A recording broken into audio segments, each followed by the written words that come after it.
তাহলে সকল জৈব মানে কি হবে, হাইড্রোকার্বনই জৈব যৌগ, কিন্তু সকল জৈব যৌগ কিন্তু হাইড্রোকার্বন হবে না। তাহলে আমরা জৈব যৌগ আরও চিনব কীভাবে?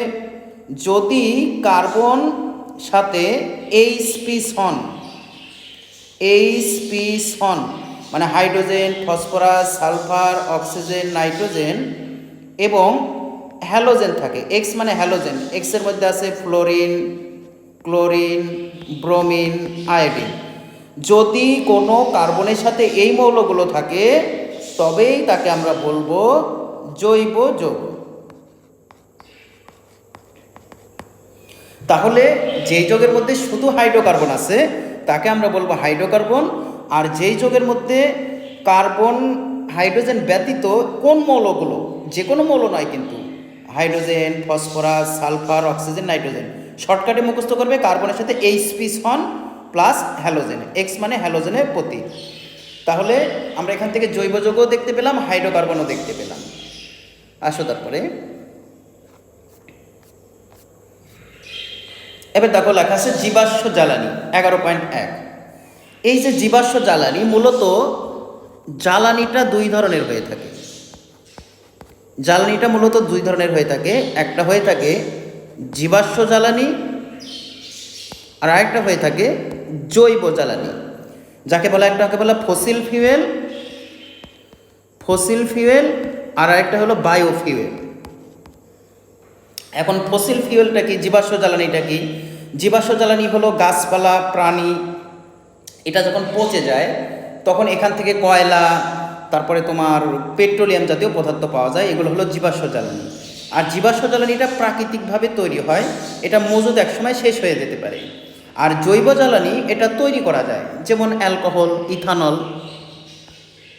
CH3CH2OH, ethanol, alcohol. এটা কিন্তু আমরা বিভিন্ন ফলমূল, ভুট্টা, আখের রস, এগুলো থেকে কিন্তু আমরা গাজন চলাইকরণের মাধ্যমে কিন্তু আমরা কি করতে পারি, জৈব জ্বালানিটা তৈরি করতে পারি। তাহলে দেখো এখানে এই কথাগুলোই লেখা আছে। আমরা এখান থেকে ইম্পর্টেন্ট যে লাইনটা সেটাকে একটু আন্ডারলাইন করব। এখান থেকে আরেকটা কথা বলা যায়, এই জীবাশ্ম জ্বালানিটা আবার কঠিন হতে পারে, তরল হতে পারে, গ্যাস হতে পারে। জীবাশ্ম জ্বালানিটা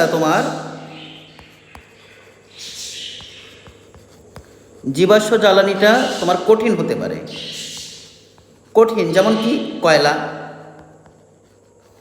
এটা তোমার তরল হতে পারে, তরল কি, যেরকম পেট্রোলিয়াম জাতীয় পদার্থ, অকটেন, পেট্রোল, এই জাতীয় পদার্থগুলো, পেট্রোলিয়াম মানে পেট্রোল, অকটেন, এগুলো কিন্তু লিকুইড। তারপরে দেখো এই জ্বালানিটা গ্যাস হতে পারে, যেমন মিথেন। তাহলে জ্বালানি মূলত দুই ধরনের হতে পারে, জীবাশ্ম জ্বালানি আর জৈব জ্বালানি। জীবাশ্ম জ্বালানির মধ্যে আবার কঠিন জীবাশ্ম জ্বালানি হতে পারে, তরল জীবাশ্ম জ্বালানি হতে পারে, গ্যাসীয় জীবাশ্ম জ্বালানি হতে পারে। কঠিন কি কয়লা, তারপরে কি তরল পেট্রোল, আর গ্যাসীয় হলো মিথেন। আসো এখানে এই কথাগুলোই লেখা আছে, আমরা এরপরে যাই দেখি। দেখো এখানে বলা আছে যে শত শত মিলিয়ন বছর আগে পৃথিবী জুড়ে ঘন বন জঙ্গল।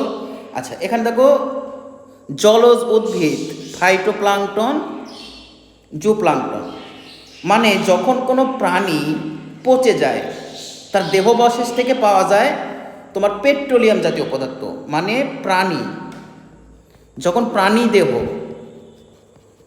প্রাণী দেহ পচবে তখন তুমি এখান থেকে পাবে, পচনের ফলে তুমি পাবা হলো পেট্রোলিয়াম জাতীয় পদার্থ।